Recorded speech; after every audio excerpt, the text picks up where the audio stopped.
Halo Sobat Kata Cerita. Like, comment, subscribe. Bab 55. Jealous. Aku tidak ingin ada lelaki terbaik selain aku di hatimu. Skylar Calistin. Setelah kejadian itu saat Jacob dihajar habis-habisan oleh Skylar, dia menerima telepon dari ART rumahnya mengabarkan bahwa mamanya Jacob dirawat di rumah sakit. Di sisa kekuatannya ia bangkit sambil berjalan pincang karena kakinya cedera dan berdarah akibat dipukul oleh Skylar pakai batu kelar besar. Ia datang ke rumah sakit dan langsung melihat kondisi mamanya. "Ma, gimana keadaan mama?" tanya Jacob sedih melihat kondisi mamanya. "Mama nggak apa-apa sayang, kamu nggak perlu khawatir," jawab mamanya bohong. Jacob menatap mamanya sedih karena melihat keadaan mamanya yang sedang sakit tanpa didampingi seorang suami. Betapa malangnya nasibnya saat ini, pikir Jacob. Jessie adalah mamanya Jacob. Ia keluarga satu-satunya yang dimiliki Jacob setelah papanya pergi meninggalkan Jacob dan mamanya. "Ma, sebaiknya mama cerai dengan papa. Untuk apa bertahan, Ma? Papa aja nggak peduli sama kita. Untuk apa hanya menyandang status sebagai istri kalau dia nggak menjalankan kewajibannya sebagai suami? Di mana tanggung jawabnya, Ma?" pinta Jacob. "Nggak Jacob, mama nggak mau cerai dari papa. Mama sangat mencintai papa," tolak Jessie. "Persetan dengan cinta, Ma." Tiba-tiba Jacob bangkit dari duduknya dan langsung keluar dari ruang rawat. "Jack, kamu mau kemana?" tanya Jessie. "Aku mau keluar sebentar, Ma. Kebetulan aku belum makan. Aku mau cari makan dulu, Ma," jawabnya bohong. "Jack, Mama harap kamu jangan menemui papamu. Kamu tidak perlu menceritakan apapun," pinta Jessie yang menduga bahwa Jacob pasti akan menemui papanya. "Iya, Ma," jawabnya dan langsung keluar. Jacob berdiri di pintu rumah sakit, tak terasa buluran bening jatuh menetes di pipi. "Hubungan macam apa ini, Ma? Mama sering menerima KDRT dari papa. Mama selalu disakitin papa. Bahkan kita sampai dibuang pun mama tetap sabar dan bertahan. Kita saja sudah tidak tinggal lagi bersama papa. Kalaupun mama tinggal di rumah papa, mama hanya akan dijadikan pembantu." Batin Jacob berteriak saat ini meratapi nasibnya yang malang dengan sang mama. Malam itu juga Jacob langsung pergi ke suatu tempat. Dia akan menemui papanya. Di sebuah mansion mewah, cowok dengan julukan Dajjal itu berhenti di depan mansion. Ia memandangi megahnya mansion itu. Mansion yang ia anggap seperti neraka karena kehidupan di dalamnya tak seindah mansionnya. Ia dan Jessie selalu mendapatkan perlakuan tidak baik dari papanya. Bahkan Jessie selalu dijadikan pembantu di mansion itu. Dia berusaha masuk namun dicegah oleh beberapa lelaki yang memakai setelan jas hitam. Mereka adalah bodyguard papa Jacob. "Biarkan gue masuk, gue mau ketemu sama papa." "Tidak bisa, Tuan Freeze tidak bisa diganggu." Freeze adalah nama papanya Jacob. Freeze dengan nama lengkapnya ialah Jonathan Freeze. "Gue ini anaknya, masa ketemu aja gak bisa?" Jacob meninggikan suaranya. "Tuan Freeze sedang sibuk. Dia tidak bisa diganggu. Sebaiknya kamu pulang dan kembali lagi besok," kata bodyguard itu. Namun Jacob yang keras kepala dan nekat itu langsung menerobos masuk ke dalam mansion. Sontak para bodyguard itu mengejar Jacob. "Papa!" teriak Jacob memanggil sang papa. Ia pun langsung naik tangga menuju kamar papanya. Saat dia di depan pintu kamar, ia mendengar suara desahan dua insan yang sedang bercinta. "Sakit, Mas? Pelan-pelan," lengguh suara wanita itu. "Tahan, baby," jawab si lelaki. Mata Jacob terbelalak. Rahangnya mengeras mendengar desahan dari dalam kamar papanya. "Keparat!" umpatnya. Brak! Jacob langsung mendobrak pintu kamar papanya. Sontak membuat dua insan yang sedang bercinta tadi langsung menutupi tubuhnya yang tanpa sehelai benang pun dengan selimut. "Brengsek!" umpatnya. "Jacob!" bentak sang papa. Jacob langsung menarik wanita itu dengan kasar dan membantingnya ke tembok. Ia tak peduli walaupun wanita itu dalam keadaan telanjang. Wanita itu langsung menarik selimut dengan takut-takut dan gemetar. "Apa yang kamu lakukan, Jacob?" bentak sang papa. "Apa yang aku lakukan?" tanyanya menekan. "Ada juga papa. Apa yang papa lakukan, Pak? Bisa-bisanya papa melakukan hal kotor seperti ini," ucap Jacob meninggikan suaranya. Semua bodyguard melihat kejadian itu dari ambang pintu. Sontak Freeze langsung menutup pintu kamarnya dengan kasar. Brak! Wanita itu langsung memungut bajunya yang berserakan di lantai dan langsung menuju ke kamar mandi. "Jadi ini yang namanya sibuk?" "Sibuk ngen, Pak?" hardik Jacob lancang membuat Freeze melotot hingga bola matanya akan keluar. "Jaga mulutmu!" bentak Freeze. "Apa? Emang bener kan?" teriak Jacob di depan wajah Freeze. Plak! Fritz menampar Jacob dengan sangat keras, membuat anak remaja itu terhuyung dan memegangi pipinya yang panas. Dia sudah terbakar emosi dan langsung menyerang papanya dengan berjalan pincang. Rasa sakit di kakinya tidak sebanding dengan apa yang ia lihat malam ini, suatu adegan yang buruk, bahkan terburuk yang ia lihat sepanjang hidupnya. Buk, buk, buk. Cowok itu memukul Fritz sehabis-habisan dan langsung ditendang sekali tendangan oleh Fritz hingga Jacob terpental membentur tembok. Aksi brutal antara papa dan anak itu terjadi cukup lama. Sudah jatuh tertimpa tangga pula. Itulah ungkapan yang tepat untuk Jacob. Baru saja ia dihajar oleh Skylar. Sekarang dia dihajar oleh papanya sendiri. Fritz masuk dengan penuh nafsu akan menghajar Jacob lagi. Pukul, Pak! Pukul! Ayo pukul! Bagaimana tertahan, Fritz meremas kuat-kuat kepalan tangannya. Walau bagaimanapun Jacob adalah anaknya. Fritz langsung berbalik menuju pintu. Dasar psikopat gila! Teriak Jacob membuat Fritz menghentikan langkahnya. Rahangnya mengeras, tangannya mengepal hingga buku-buku tangannya memutih, wajahnya berubah horor. Fritz langsung membuka laci lemari dan mengambil pisau di sana, lalu ia menghampiri Jacob. Kamu pengen tahu seperti apa itu psikopat? Biar aku tunjukkan seperti apa itu psikopat. Tekannya. Fritz mencengkram kerah baju Jacob dan melayangkan pisau ke bola mata Jacob. Jacob memejamkan matanya saat ujung pisau itu mengarah ke bola matanya, terus mendekat, semakin dekat dan... Pergilah, ucap Fritz langsung melepaskan cengkramannya pada kerah Jacob. Aku sudah mentransfer banyak uang kepada mamamu. Pergilah, usir Fritz. Fritz tidak mungkin menyakiti anaknya, apalagi berniat membunuhnya. Walaupun dia tidak mengharapkan Jacob, tapi Jacob tetaplah darah dagingnya. Uang? Ucap Jacob geram. Mama itu lagi sakit. Dia butuh support, bukan uang Anda. Teriak Jacob. Kamu pikir bayar rumah sakit cukup dengan support, ha? Bentak Fritz. Mereka akan segera mengusirmu bila tidak ada uang. Pulanglah. Urusi mamamu yang penyakitan itu. Usir Fritz. Kenapa? Kenapa Anda jahat sama mama? Teriak Jacob. Jahat? Fritz membalikan tubuhnya, ia segera berjongkok dan mencengkram rahang Jacob dengan sangat kuat. Kamu bilang apa? Tekan Fritz. Anda manusia paling jahat. Tekan Jacob di depan muka Fritz. Bangun, saya akan tunjukkan seperti apa itu jahat. Fritz menyeret Jacob seperti kucing dalam karung, hingga kakinya yang bengkak itu kesakitan karena membentur lemari dan tembok. Lalu Fritz membanting tubuh Jacob ke lantai dan membentur balkon tangga. Aku sudah menuruti mamamu agar tidak diceraikan. Aku sudah transfer uang banyak sebagai nafkah dan kamu masih bilang aku jahat? Tekan Fritz. Jahat itu jika aku membuangmu dan mamamu ke jalanan dan aku jadikan kalian gembel. Itu jahat. Tekan Fritz. Pergilah atau aku akan benar-benar membunuhmu dan aku jual organmu itu. Ancamnya mengerikan.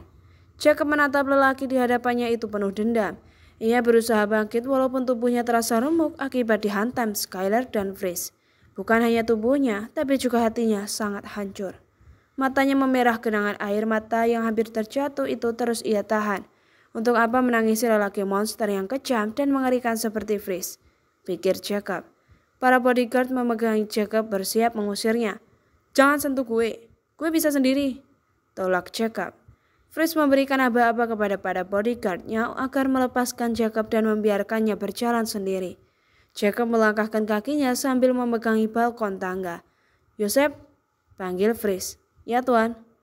Carikan aku wanita tercantik di dunia dan bawa dia ke sini. Perintah Fritz. Baik Tuan. Sontak Jacob menghentikan langkahnya saat mendengar ucapan Fritz.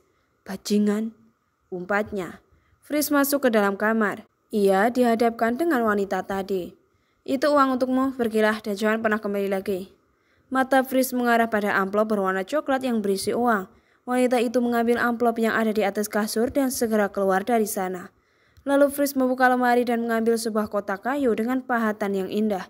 Ia membuka kotak itu dan mengambil sebuah foto wanita cantik. Fritz memegangi foto itu dan mengusapnya lembut. Aku sudah berusaha untuk melupakanmu, tapi tetap tidak bisa. Bahkan aku sudah membayar banyak wanita untuk memuaskanku agar aku dapat melupakanmu.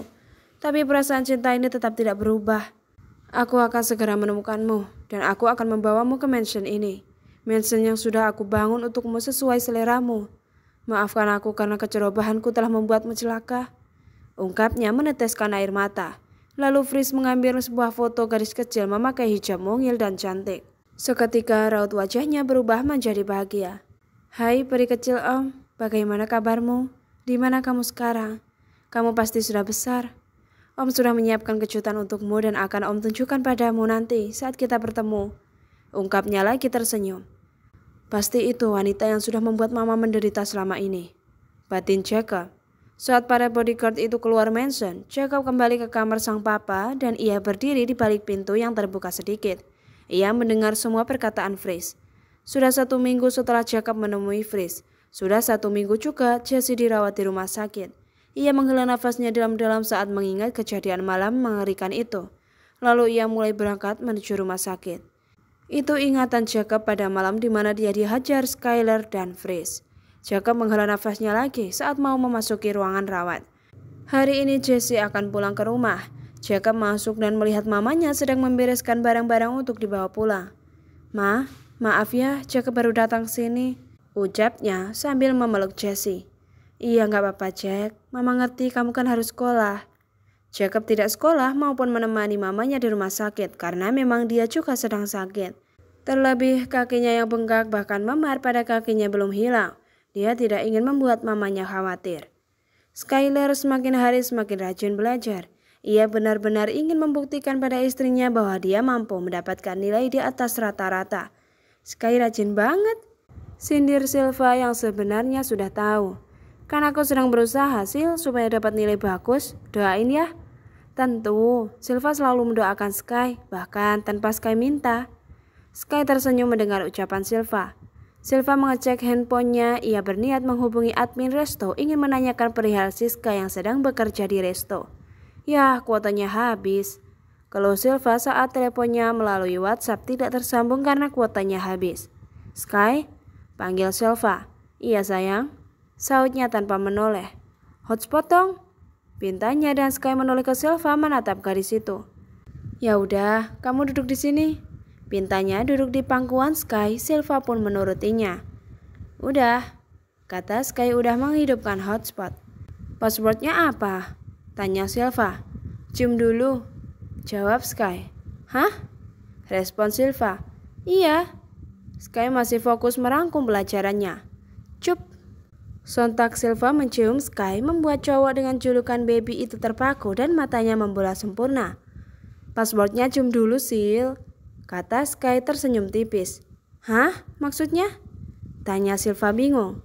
Passwordnya cium dulu, jawab Sky lagi memperjelas. Hotspotnya? Tanya Silva lagi. Iya, jawab Sky terkekeh. Silva dibuat malu hingga pipinya merah seperti tomat busuk. Sky terus terkekeh melihat istrinya yang salting dan malu, apalagi aksinya tadi yang langsung nyosor mencium pipi Sky. Biasanya diminta dulu baru gadis itu mau mencium Sky. Ih, keluh Silva sebal sambil memukul pundak Sky pelan, tapi Sky terus saja terkekeh. Lagian kamu sih ngapain paspornya itu cium dulu, kan aku salah paham. Keluh Silva. Iya maaf, itu tuh karena... Ucapannya terputus kala mengingat Livy.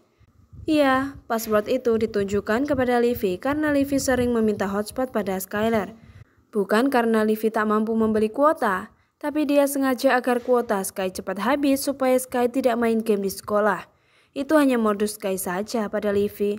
Walaupun sebenarnya saat Livy mau menciumnya, Sky menolak. Karena apa? Tanya Silva. Iseng aja, jawab Sky asal karena dia tidak mungkin jika alasannya adalah Livy, pasti Silva akan cemburu. Sky cepetan jangan lama-lama nanti telat, panggil Silva. Iya, sahut Sky terburu-buru menaiki anak tangga. Silva melihat penampilan Sky memakai seragam sekolah yang terbuka dengan memperlihatkan kaos hitamnya. Percing yang tak pernah lepas namun antingnya yang makin banyak. Anting ring yang dipakai 3 biji berurutan, besar, sedang, kecil. Sky duduk menunggu Silva menyiapkan sarapannya. Silva cuma bikin sandwich, ucap Silva menatap Sky. Iya, respon Sky biasa. Gak suka? Suka? Jawabannya biasa. Sky kenapa? Kenapa? Sky balik tanya. Silva duduk dan memakan sandwichnya, begitupun dengan Sky. Udah yuk, ajak Sky langsung berdiri dan berjalan lebih dulu tanpa menunggu Silva. Sky kenapa ya? Tanyanya pada diri sendiri. Silva terdiam beberapa saat melihat sikap Sky yang berubah. Biasanya Sky akan minta Silva untuk menciumnya, bahkan makan pun sepiring berdua. Tapi kenapa sekarang? Ada apa dengan Sky? Silva masuk ke dalam mobil, ia melihat Sky yang diam saja menatap kaca depan mobil. Saat Silva sudah duduk dan memakai sabuk pengamannya, Sky langsung menghidupkan mesin mobilnya. Sepanjang jalan Sky terus saja mendiami Silva. Silva terus menatap suaminya dari samping, lalu ia menatap tangan Sky. Silva memberanikan diri untuk menggenggam tangan suaminya. Sky terus menyetir dan menggigit percing di sudut bibirnya tanpa merespon tangan Silva. Silva memanyunkan bibirnya di balik cadarnya. Lalu ia melepaskan genggaman tangannya dan menatap kaca mobil di sampingnya. Mobil sport berwarna hitam milik Sky memasuki sekolah pelita bangsa. Ya, fasilitas Sky, motor, dan mobil sudah diberikan kembali oleh Kalistin terkecuali uang. Kau belum memberikan itu ke Sky karena kau masih ingin anaknya berusaha sendiri memenuhi kebutuhannya sendiri. Terlebih Sky yang sangat boros sering menghambur-hamburkan uang. Kadang dia suka gonta-ganti motor sesukanya.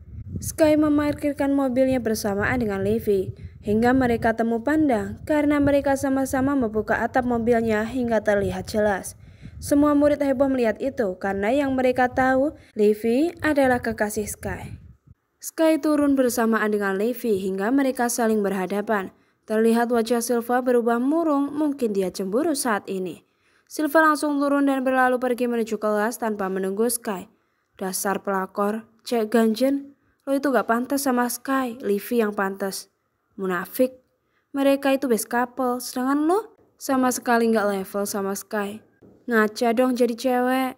Mereka terus saja memaki dan menghina Silva. Silva hanya diam dan tak melawan. Gadis itu lebih memilih pergi menuju kelas. Silva terus saja berjalan tanpa memperdulikan bulian mereka. Kita ini lagi ngomong sama lo. Tapi Silva tak menjawab juga. Dia terus saja berjalan melewati siswi nyinyir itu. Dasar munafik. Siswi itu menjambak jilbab Silva. Au! Keluh Silva sambil mempertahankan jilbabnya. Ada apa? Tanya Sky yang datang bersamaan dengan Levi. Ralat, Levi ada di belakang Sky. Sontak para siswi itu langsung melepaskan jambakannya pada Silva. Sky sama Levi, enggak kok, kita lagi nunggu kedatangan kalian. Kita itu enggak mau best couple kita itu sampai putus, kalian jangan putus ya. Mereka semua pada ngeles dan mengajak Sky mengobrol. Silva melihatnya sebal dan berlalu menuju kelas. Pulang sekolah ini Silva menunggu Sky di parkiran. Nampak Sky masih ngobrol bersama anak SK setelah di parkiran sebelah barat. Setelah beberapa menit baru Sky menghampiri Silva. Silva nunggu Sky dari tadi, ucapnya. Ya udah masuk. Pintas Sky. Saat di perjalanan Silva terus menatap Sky. Sky marah sama Silva? Enggak, jawabnya tanpa menoleh. Di dalam mobil itu hanya ada keheningan hingga sampai rumah. Mereka langsung menuju kamar. Sky melepas seragamnya dan melemparnya dengan asal. Sky duduk di tepi ranjang menatap gadis itu yang sedang menata buku dari dalam tasnya. Sky, panggil Silva ikut duduk di samping Sky lantas menggenggam tangan Sky. Sky, kamu kenapa sih cuekin aku dari tadi pagi? Maafin Silva ya kalau Silva punya salah. Ucap gadis itu dan Sky menatapnya. Aku sayang sama kamu, Sil, kata Sky. Silva juga sayang. Bohong, kata Sky tanpa suara. Maksudnya? Tanya Silva bingung. Cek aja di HP kamu. Sontak Silva mengecek HP-nya dan Silva tidak menemukan apapun. Nggak ada apa-apa Sky, tolong jangan buat Silva bingung. Sky langsung merebut HP-nya dan memperlihatkan sesuatu ke Silva. Ini apa? Tanya Sky menunjukkan sebuah kontak yang bergambar love berwarna merah. Ini apa aku tanya? Itu kontaknya Devan. Jawab Silva tidak enak. Kamu masih sayang sama Devan? Tanya Sky. Enggak Sky. Terus ini apa? Nama kontaknya gambar love belum dihapus. Lihat isi chatnya juga belum dihapus. Lihat mesra-mesraan. Kata Sky menahan sedikit sesak di dada. Ya, cowok itu sedang cemburu. Maaf Sky, Silva belum sempat hapus. Soalnya kan chatnya ketimpa chat yang lain. Jadi Silva kurang ngeh. Penjelasan Silva. Bohong. Pasti karena kamu masih sayang kan sama Devan. Makanya kamu gak rela hapus chatnya. Apalagi di dalamnya mesra-mesraan lagi. Kata Sky. Ya udah Silva hapus sekarang di depan Sky.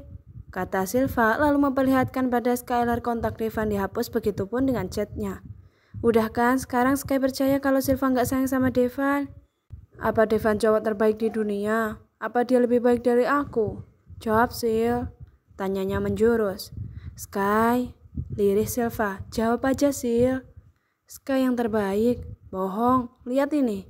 Sky menunjukkan chat yang disalin ke HP-nya.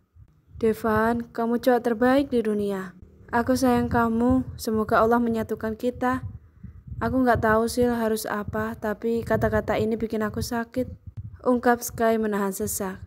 Sky, maafin Silva. Sky, setiap orang punya masa lalu, termasuk orang yang disayang di masa lalu. Jadi ya pasti ada kata-kata sebagai ungkapan. Kamu sama Livi juga pasti ada kan? Tanya Silva membuat gambaran Livi bahwa setiap orang yang saling mencintai pasti akan ada ungkapan manis untuk orang yang disayang. Aku akan jadi yang terbaik buat kamu, Sil. Sampai kamu lupain Devan dan berhenti menganggap dia cowok terbaik. Ungkap Sky tanpa menjawab pertanyaan Silva. Dia benar-benar sangat cemburu. Sky pergi keluar kamar dan duduk di kolam renang.